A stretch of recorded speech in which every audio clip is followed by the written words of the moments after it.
Hello and welcome to another episode of Hireside Chats, a Diamond Pick exclusive podcast that brings together news, insights, and views from the front lines of recruiting. The world of work is rapidly evolving with shifting dynamics, emerging trends, and changing talent needs. As a recruitment professional, it is essential to stay ahead of the curve and future-proof your career to thrive in this dynamic landscape. Hey, this is Grace from Diamond Pick Marketing, here to talk about this special episode, which is a replug of an insightful and interactive LinkedIn Live session that was hosted on Recruiters Day in April for recruiters worldwide to help them future-proof their careers in the changing world of work. The session was conducted by Raghunandan Patre, Principal Consultant at Diamond Pick and a seasoned talent strategy advisor. From designing the most optimized talent supply chain systems to building data and tech-driven recruiting processes, Raghu's expertise has helped numerous talent acquisition functions rediscover themselves. He has trained and coached over 8,000 TA professionals, helping them achieve peak performance. Listen in as he explores strategies to help recruiters navigate the changing world of work and build resilient and successful recruitment capabilities. We hope you enjoyed this episode. So today is Recruiters Day and a very happy Recruiters Day to all of you.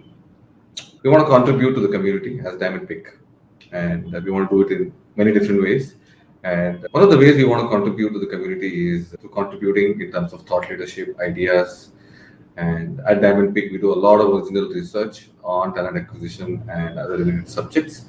So this is one way we want to sort of give it back to the community. And thought an occasion of our International Recruiters Day was best to do that.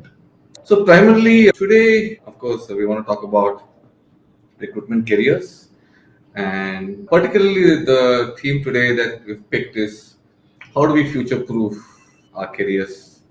First of all, a very fundamental question. Should we even worry about future-proofing our recruiting careers? I mean, we all have been in recruiting for a while and we've been growing, we've been doing well. The question is, why do we even bother or talk about future-proofing a career?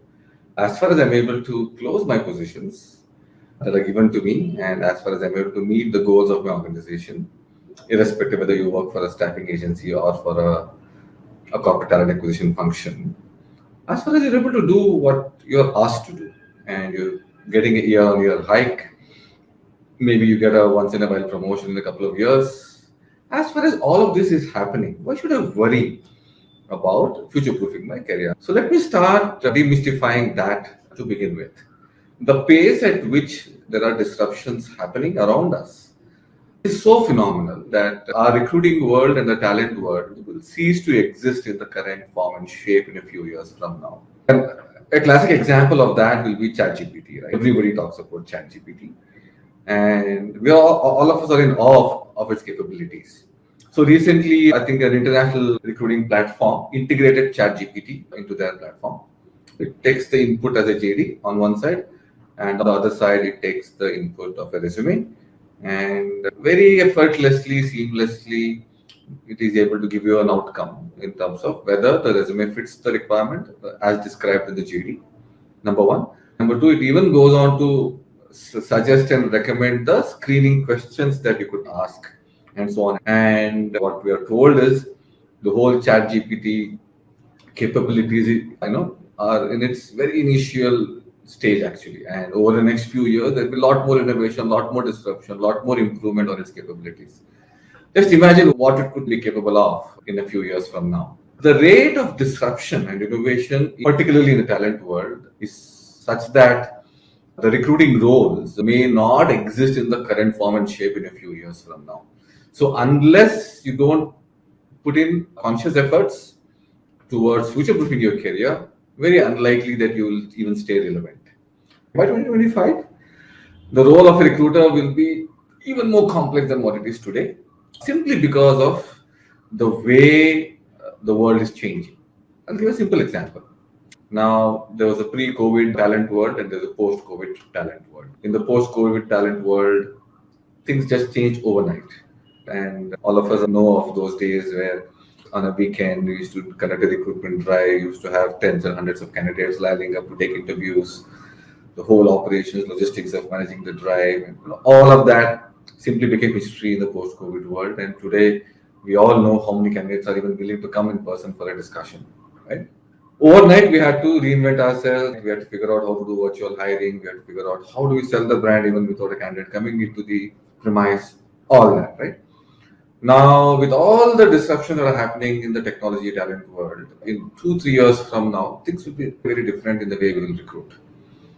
So unless we are not prepped up enough to seize that opportunity, you will find it difficult to stay relevant. And let's figure out how the whole thing will spanning out for us. So this was a very interesting thing that I did last week. I just sat down and figured out how will a recruitment role possibly look like in a few years from now. And I wrote a futuristic JD. And this is what it looks like. And I would like you to go through this JD in detail and also about how our role may look like. So, see, currently what are we doing? It's a transaction in the recruitment function where the focus is on fulfillment. We're given certain mandates, certain demands to fulfill, and we go out and fulfill those demands. Whether you work for an agency or a corporate function, the mindset is more or less of an order-taking mindset. We are told what to do. Okay, these are the 5 positions that we need to fill by this time, and this is the cost which we need to hire, and we go out and do that. So we believe that the future recruiting roles will involve taking some degree of ownership of the end outcomes of the business that you are responsible for as a recruitment person. Okay, and that will be a significant shift in the whole recruiting world. As of now, we are sort of disconnected from the business outcomes. My job is to fill positions, and beyond that, I wouldn't want to worry too much as far as my positions are filled within the SLAs. But that may not be the case for too long because, see, more and more there are disruptions and innovations in the tech world and AI capabilities. Many of the transaction intensive elements either get automated or will it get into a self-service mode. I'll give an example here. Scheduling is a very intensive stage of the recruiting process, right? I mean, it's a lot of efforts, there's a lot of rigor needed to make the scheduling happen and all of that, right? So now with all the new age tech advancements that are coming, it's all self-service scheduling. And I'm at least aware of a bunch of recruiting firms and TA functions who use self-service scheduling. The candidate and the interview panel talk to each other on a chatbot and they have each other's calendar being exposed on an app and they get to choose the slot and the interview happens. It's just one example. So when we have such tech innovations and disruptions happening, more and more transactions and operations part of the TA process will be taken away by the tools and technology.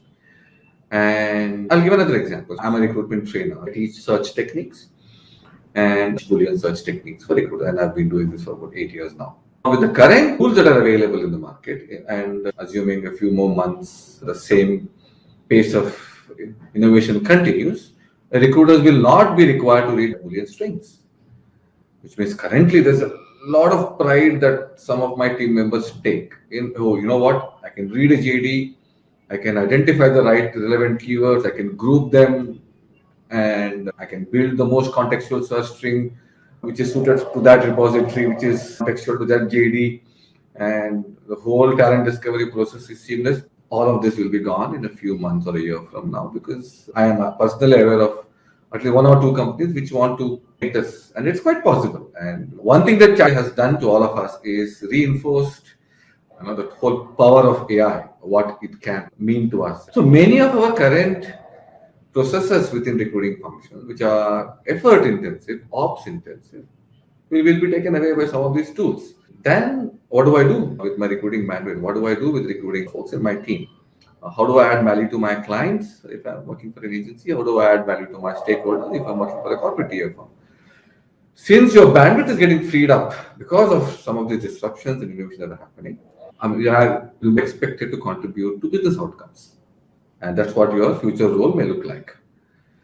As of now, there is an ATS, which even today we talk so much about tech, but more than 50% of the staffing firms or TA functions, they've not automated their processes, even with a simple ATS. And we've seen organizations and TA functions investing in ATS, but It's either used as a placeholder to have candidates, or at the time of the offer, they add the candidate to the ATS and release an offer. But if you want to retain competitive edge in the current market, you have to leverage tech, and recruiters will be expected to be very technology savvy. You will be expected to be comfortable with tech, the way you implement and manage tech to overall enhance your operations and efficiency. So recruiters will be expected to be tech savvy, and it's not a choice. And of course, there is a new discipline within the recruiting world called talent intelligence, which is how to use data, insights, trends to our advantage to make sure that we're able to take the right talent decisions. And today, globally, a lot of recruiting firms and TA functions are investing in instituting a talent intelligence capability within their organizations. For example, 3-4 years back when I used to do these sessions, I used to talk about employer branding, talent branding as a very future thing. We're going to have inbound recruiting momentum, we're going to have recruiting marketing functions. But look at it today. Branding and talent branding function is table stakes today. You can't have a recruitment firm or a recruitment function today and not have recruitment branding capabilities or employer branding capabilities, almost like table stakes. So similarly, a few years from now, you can't be oblivious to talent intelligence capabilities. You have to be data savvy, you have to develop a research mindset, you have to develop a data mindset. So you will be expected to leverage talent intelligence insights to influence critical talent decisions. So your hiring manager may come up to you and say, hey, I have this role, and we are anyway in a borderless world, almost in the post-COVID world. So when I have a demand, either I recruit here in India or I go to Mexico, wherever the talent available. So if you need to do that, you need to be on top of your data, and you have to go back to your hiring manager and say, I looked at the demand, I looked at the skill sets based on this role design and looking at the talent density and talent spread. I recommend you hire in Mexico and not here in Bangalore. And we are not very far from those days, and we are already in a borderless world. And of course, assess strategic talent needs. I'll give a simple example. So currently we're advising a firm and a fintech product addressing a certain market, SMBs, for the local market, a very defined segment. They have a larger platform vision now, and they want to be a platform. They want to expand their markets. They want to expand the capabilities and all of that. And suddenly they realize that the talent pool that they have can't scale up and deliver what they need, which is a new platform. So the entire talent needs overnight has changed. I mean, the kind of people that they want, capabilities that they need, is very different. So unless you are the talent acquisition consultant or a recruitment consultant, if you can't appreciate that and raise to the occasion and assess the need depending on the business context and accordingly go back, redraw your competency map, redraw your job descriptions, redefine your assessment processes for that particular JD, I'm not sure if you'll be able to add value. So consultative handholding on critical decisions. Let's take an example of a banking customer in the US who's offshoring work to India. They may give their job descriptions and say, hey, we want to hire a full stack developer, and the full stack developer job description look a little different in the US than the way it looks in India. So as a recruitment consultant, you should be able to go back and recommend the right role design, look at the competitive benchmark, the whole compensation benchmarking data, arrive at the right compensation benchmark. What should be the skill composition, depending on the team structure and the construct out here in the offshore. So you will be expected to provide handholding. And why do you think all this is happening? Because the amount of human intervention required will be significantly lesser, and it will continue to diminish. Which means if you want to stay in the system, if you want to stay relevant in the system, and if you want to continue to grow, you have to figure out ways to add value. And these are some of the ways where you can add value. Today, some of the organizations are not hiring like the way they were hiring 6 months back. Now I'm in the system, but I don't have workload, and we don't have too much demand. But I'm part of the system, I'm being paid. How do I continue to add value, and how do I continue to stay relevant? You could do employer branding, you could do talent branding, you could do best practices benchmarking, you could contribute to redefining your interview feedback forms, you could contribute to assessment rubrics, you could do many other things beyond resume sourcing and fulfillment. And that's exactly what you'll be expected to do in a few years from now. Okay. So, for example, how do you ensure that you stay relevant in the market? How do you ensure that you have the right proactive talent attraction measures? Which means you need to have your ears to the ground, understand how your competition is hiring, Then last but not least, can you implement a comprehensive employer branding solution? Because that's the epicenter of all the action today, not sourcing. Sourcing in a way is de-skilled. Like I said, I've been training on recruitment subjects for over 8 years now.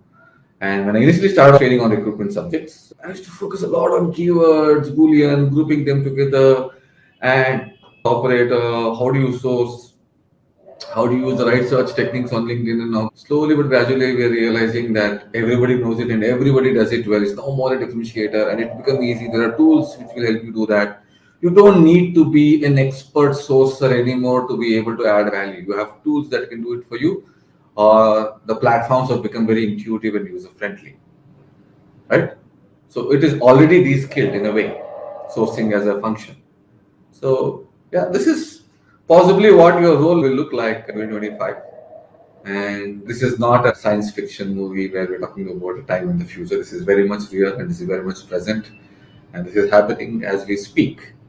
So if you're not ready for it, and there will be a time when you'll be caught off guard. This happened a couple of years back in the IT world for manual testing engineers. So what happened was slowly and gradually, a lot of these companies were investing in automation, testing frameworks and infrastructure, and all of that was happening. Slowly but gradually, what happened was there came a time when manual testing engineers were just not required to the extent that they were needed in the past. And there was a section of this testing community who were just focused on manual testing, which was their role, and not upgraded their skills. They did not invest themselves on learning Python scripting or developing test automation frameworks or performance. And their employability took a hit, and that was a crisis. Many of these folks could not find jobs for themselves. They had to go back, upgrade, and then come back. Something similar may happen to the recruiting community. And so thankfully, you're understanding what it could look like, and you have a window of time for you to sort of prep up. So what will the recruiting community be valued for? One, can you propagate the EVP, so employee value proposition of your employer, staffing agency, and can you build thriving talent communities? If you can do that, you'll be valued for it. So I would like to talk a little bit more about talent communities. So can you co-own talent goals and contribute to business outcomes? I gave an example, right? This is a fintech company currently having a fintech product for SMBs. Now their vision is to go global, which means the talent goals have sort of completely changed overnight. So as a recruitment professional or a member of the recruitment function, I should be able to contribute to this business outcome or this entire transformation outcome. Then if you can do that, you'll be valued for it. Can you work with diverse stakeholders in a multicultural environment? But that's a nuance that most of us don't have, in the sense that in a multicultural global environment with a diverse set of stakeholders working in different time zones, matrix structure, all of that, right? Can you collaboratively work? And this particularly was observed in the sudden COVID transition that we had to go through. Suddenly we were all on Zoom and Teams, and many of us struggled to make it work. Many of us struggled to collaborate with people when we were not physically present in the same premise. And that was a harsh wake-up call for many of us.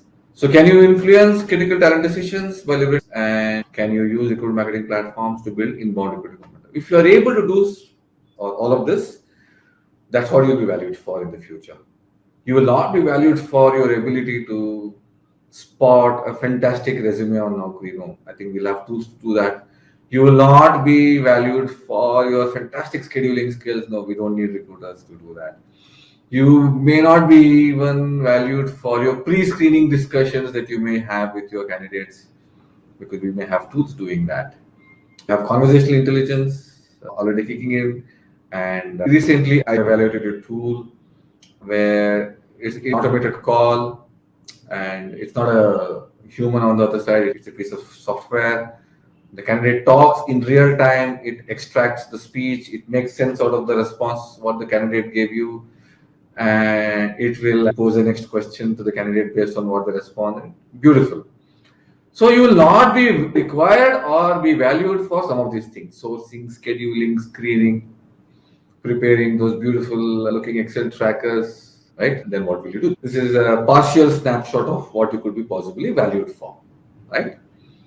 So if this is what you are going to be eventually evaluated for, you should be ready to do some of these things in a few years from now, and which means your journey to transformation begins today in a way. So I used a couple of terminologies here while talking about this particular slide. One, I used the word called talent community. So what is a talent community? It's a cohort of candidates grouped by either a skill or a job family or technology focus. Maybe they're all part of a platform who could be potential job applicants for your company, who may not be currently applying for a job right now, who may not be active job seeker right now, but somewhere they're engaged with your brand or with your client brand. And you continue to engage this community through various events and content and job posts and various other things. And whenever you have a job that comes up, you sort of tap into this talent community. And since they're already engaged, invested in the brand, it's much easier to source from this community than from a job board or a LinkedIn, right? So talent communities is anything, and most of the recruitment firms, staffing firms, corporate tier functions are making investments in building talent communities. And you should know the nuance of getting into these talent communities, engaging them, and elicit interest from candidates for a given job role if you have. Then I used another terminology here called recruitment marketing platforms. So primarily, there are two modes of hiring: outbound hiring and inbound hiring. Outbound hiring is what we essentially do, which is you have a JD, you have a bunch of candidates either on LinkedIn or on your job board, and you make those calls, you do the interest check, you pitch the role, you pitch the organization, you send out WhatsApp notifications, messages, emails, you reach out, do an interest check, assess, and get them interested in a role. Inbound recruiting. What is inbound recruiting? You put out your employer branding content, talent branding content, you put out short videos, put out your culture content, job posts, you promote your jobs, you invest in SEO, SEM, you invest in LinkedIn ads. So what happens here is you put out content in a manner where people are drawn to your traffic, where people are drawn to your career site, and then apply for your jobs. It's inbound. So the whole science of propagating this employer branding content of an organization to various channels and platforms in a manner where you're able to get candidates interested is what we refer to as recruitment marketing. So this is what you'll be valued for, not for sourcing and screening and scheduling skills. So I know a lot of us take a pride in all of that, and it'll all be very short-lived. Okay, so let's move forward. So current state and the future state is a sort of a continuation to previous discussions. So what is the current state? We have an overall marketing strategy, and there is in one corner, there is an employer branding component sitting there. But is that the future state? No. Employer branding will be a very integral part of your talent acquisition function or a part of a staffing firm or a recruiting firm at the forefront of your efforts. And it will play the most important role in your talent attraction in a way, right? So current state, if you are a staffing agency or a talent acquisition function, what is an order taking mindset? You get a JD and say, hey, I've given you a JD, go and hire, right? What's the future state that we envision? You become a strategic partner. Some of you may be thinking that all of this may not happen. It's too dramatic. It's too drastic a change. We all felt like that when people spoke of AI, but suddenly overnight ChatGPT changed the entire conversation, right? So you don't know. And in the span of 5-6 months, millions of jobs may be lost world over because of what ChatGPT brings as capabilities. So don't think that this looks too futuristic, it may not happen to me and it may not happen to our company. Not really. I mean, it's quite possible. So from an order taking mindset, you may be asked to play a more strategic role, which is why there's a new role called talent advisors, which is emerging. In fact, there are multiple job posts out there, which is currently in India and in the US for the role of talent advisors. Go look at their job description, then you will be able to relate to whatever we're discussing today.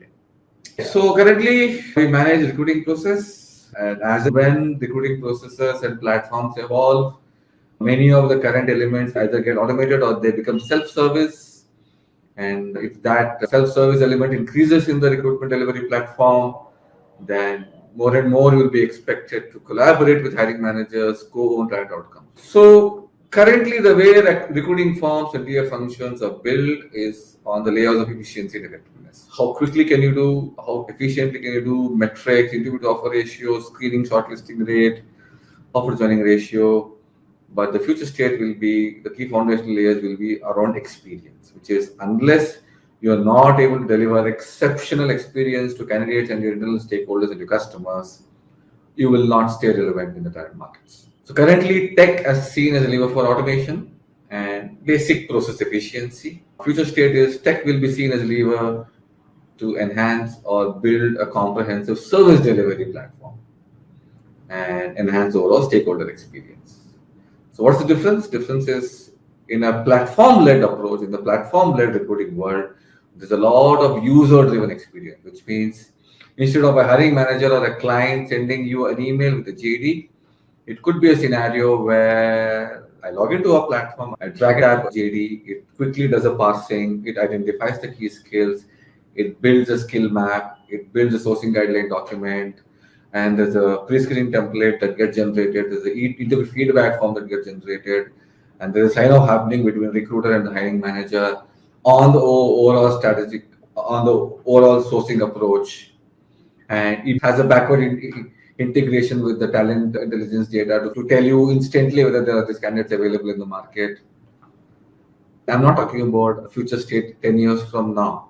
With the kind of innovation that is currently in progress in the talent world, it could happen in the next 1 or 2 years. And that's what I mean by leveraging technology to enhance the overall service delivery capabilities. A platform-led approach to the recruiting world. So currently 85-90% of our closures happens through candidates whom we have sourced as recruiters. And maybe 5 or 10% the people who apply to your career site, people who apply to your job ads, may go up to 50% in a few years from now, which means there will be a lot of dependence on recruitment marketing function, and recruitment marketing function will actually assume more importance, will get more attention, will get more investments. So recruitment is marketing, and if you don't see yourself as a marketer, you are absolutely in the wrong profession. I can tell you that much very clearly. And you have to wear a marketer hat, and there is no other way to stay relevant. When you think from a employer branding angle, you should think from a point of view, how do I sell this job? How do I stand out from my competition? I have a 3-minute window with a candidate in a call. So it's like this, if you don't think like a marketer, when you make that call, and if you have a 3-minute window with a candidate, when you make that call, all that you're bothered about is, okay, are you looking out? Does this JD work well for you? Do you have these skill sets? Maybe your current comp, expected comp, your notice period, and some of these basic hygiene questions. Because you're not thinking like a marketer. And you have a limited 4-5-minute window. But if you think like a marketer, you will say, hey, you know what? I just have a 5-minute window. How best can I leverage this 5 minutes with my candidate to ensure that I'm able to grab the maximum mind share? I'm able to pitch my client, my brand to the candidate in a manner where I get the candidate to invest himself or herself in the entire process. And this is how a marketer thinks. And that's exactly how you will be expected to think, or you should think if you want to stay relevant in a way. And recruiters. So it's like this, right? Post-COVID, what happened? All the interviews gone virtual, which means your candidates, they're not coming over to your office. They're not coming, you're not taking them around, showing you a fancy cafeteria and a fancy office, an expansive reception area with all the happening decor. No. It's a Teams or a Google Meet window, and that's all. And there was a joke that I heard. One of my client recruited an engineer during the COVID lockdown time. Virtual onboarding happened, and they've stayed remote all through. It's been whatever years. And there was an event, and the employees were expected to come. And this engineer actually landed up asking the address of the office after 2 years of having joined the company. Employees are that disconnected. So unless you don't deliver exceptional experience for candidates or for employees, you will not be able to command that mind share from your candidates or employees. So talent attraction has become a very interesting conversation today. So since the recruitment efforts have become virtual, which means both inbound and inbound recruiting efforts, there will be a balance. And candidate experience is the most importantly. If you're able to deliver exceptional candidate experience during your recruitment processes today, you will have the competitive edge over your competitors in terms of your ability to hire. I'm using another word called design thinking. And of course, there's a lot of content out there. You can go read up. There's a lot of free courses, a lot of Udemy courses available on design thinking. And anybody in the recruiting world today, I suggest that make those investments, pick up the design thinking skills, figure out how you can apply design thinking principles to improve your recruiting processes. Organizations will fully embrace HR tech. Currently, when we talk about tech in the recruiting world, we mostly land up talking about ATS, and the conversation stops there. And that may not necessarily be the case in a few years from now.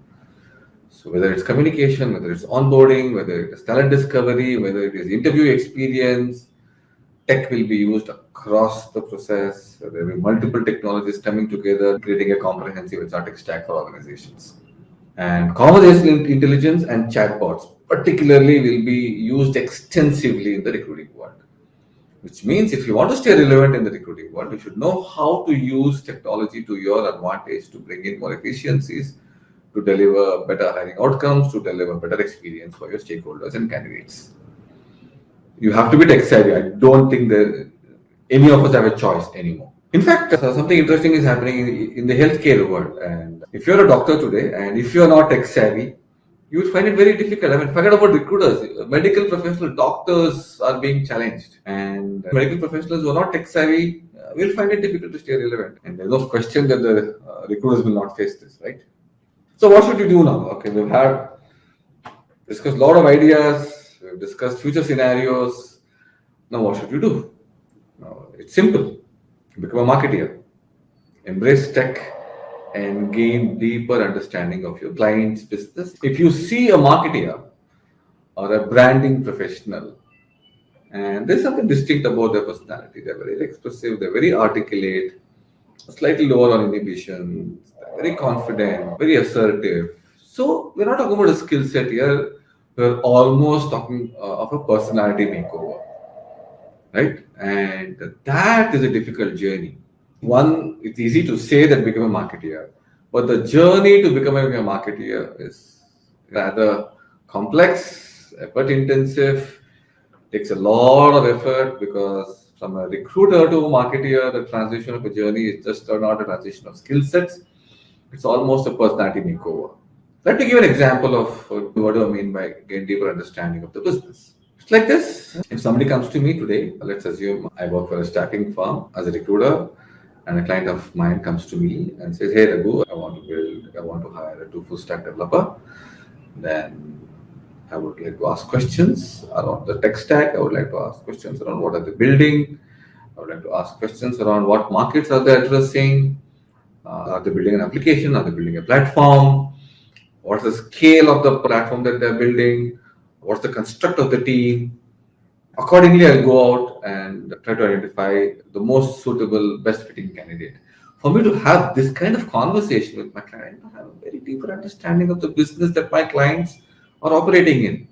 It means you should know what a T&M model is, you should know how the teams are structured, you should know how agile and the Scrum practices actually manifest in the way the engineering teams are structured, what are the engineering practices, what actually happens in the whole technology world, how the products are built, why they hire the way they hire, what technology is used for what.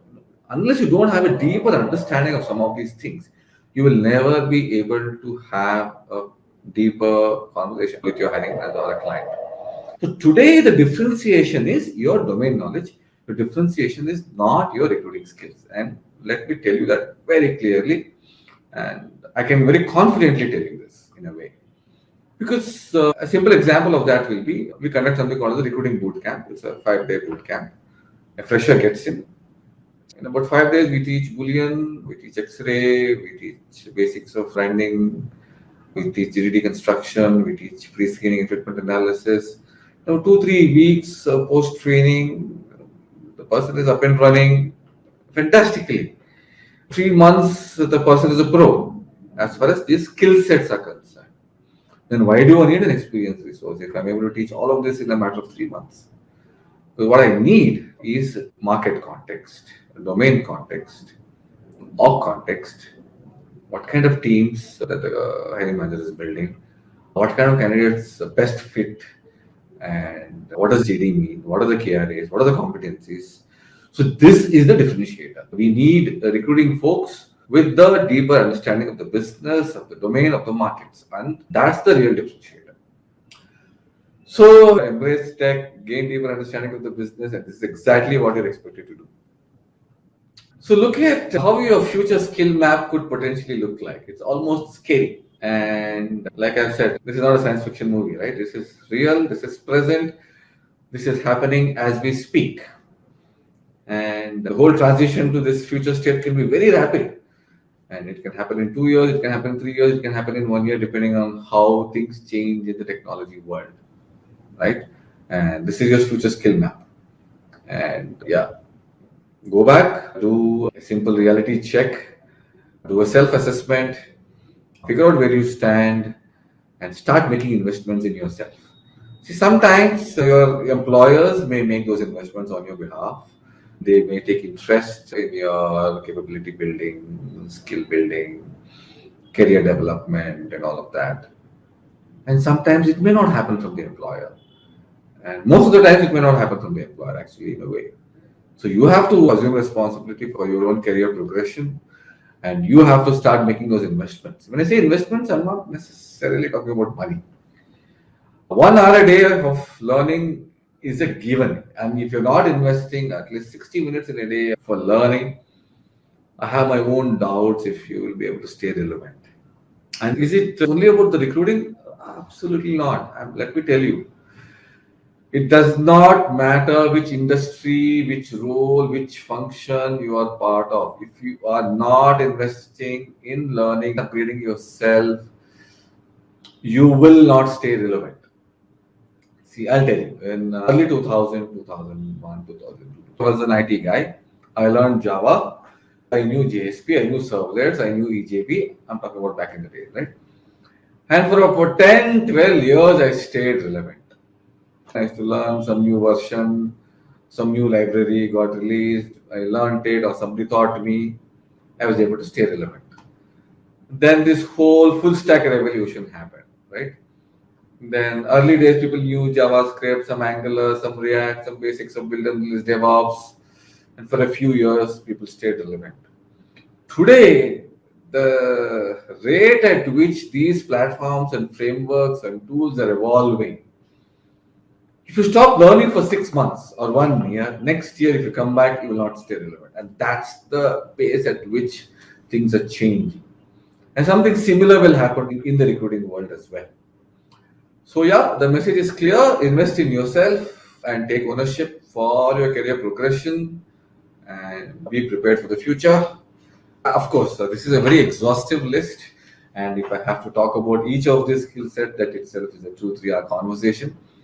But I would like to pick 2 or 3 defining skill sets from this overall future skill map that is out here. The most important and most defining skill set in this is storytelling. And in fact, if you go out and do search on storytelling in recruitment, storytelling in talent acquisition, you will see a bunch of articles, videos, courses. In fact, in the US and in the West, storytelling and talent attraction is one of the most expensive. An 8-hour boot camp will cost you some $1,200 or $800. That expensive. Yes, in my opinion, storytelling will be your most defining skill set. And that is something that all of you should pick up. Talent and employer branding and talent intelligence. These are, in my opinion, the most defining skill sets for a recruiter of the future. And of course, everything is important.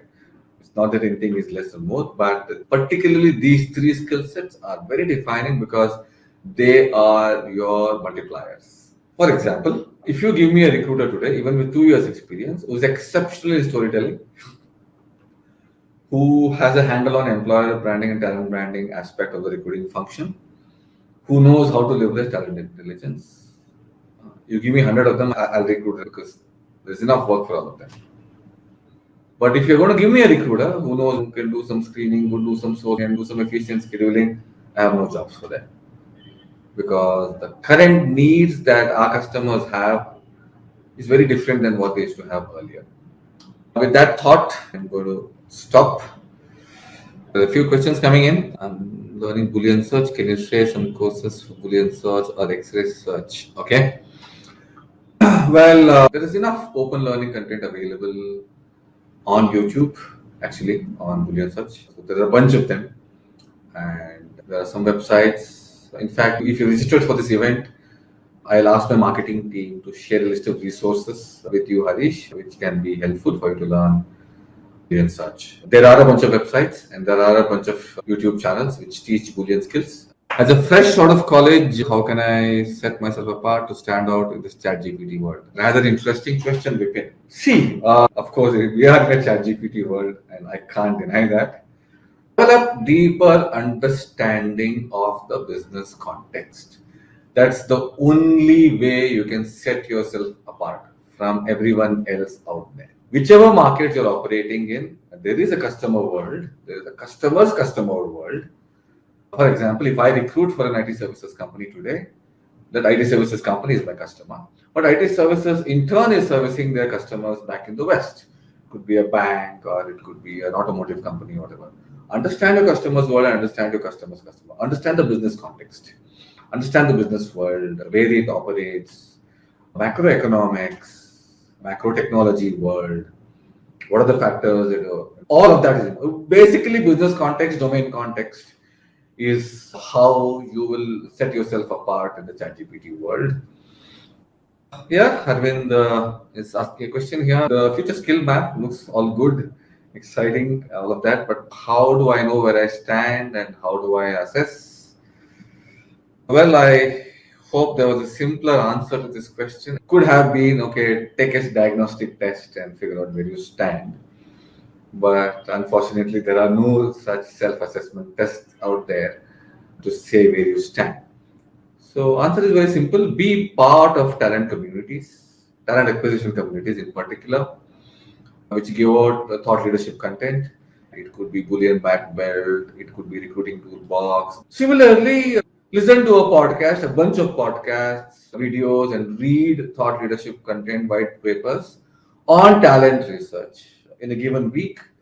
Then, as and when you consume more content, then you will start developing awareness of where you stand, what you know, what you don't know. In my opinion, that's the best way of benchmarking yourself or assessing yourself on where you stand. You can say something. If I'm hiring a fresher, do you feel relevant skill or grades, which is more important? If I'm hiring a fresher, all that I look for today is learning agility and emotional resilience. These are the two most important attributes of an individual that I look for when I'm hiring for any role. So, learning agility and emotional resilience are $2 million skill sets that all of us should have today. Is there any assessment test for recruitment? Unfortunately, there isn't. We want to roll out a test like that. I don't know when, but we'll try and roll out one at the earliest. Okay, folks, we've come to the end of the session, and I hope you all enjoyed. Happy International Recruiters Day again. Keep rocking. Invest in yourself. Most important, don't stop learning. Learning to learn. Please develop that skill. There is a book called Learning to Learn, which was very defining for me. Thanks again. Have a wonderful weekend, all of you. And that brings us to the end of the show. To all those who tuned in, thank you for listening to Hireside Chats. Join us again next time for another episode as we continue to bring you the latest and best from the recruitment world. Find us wherever you listen to your favorite podcasts. Don't miss a single episode. Subscribe to Hireside Chats today. And don't forget to leave a review or share on your social media channels to help us reach as many ears as possible. Until next time, stay tuned and thank you for listening.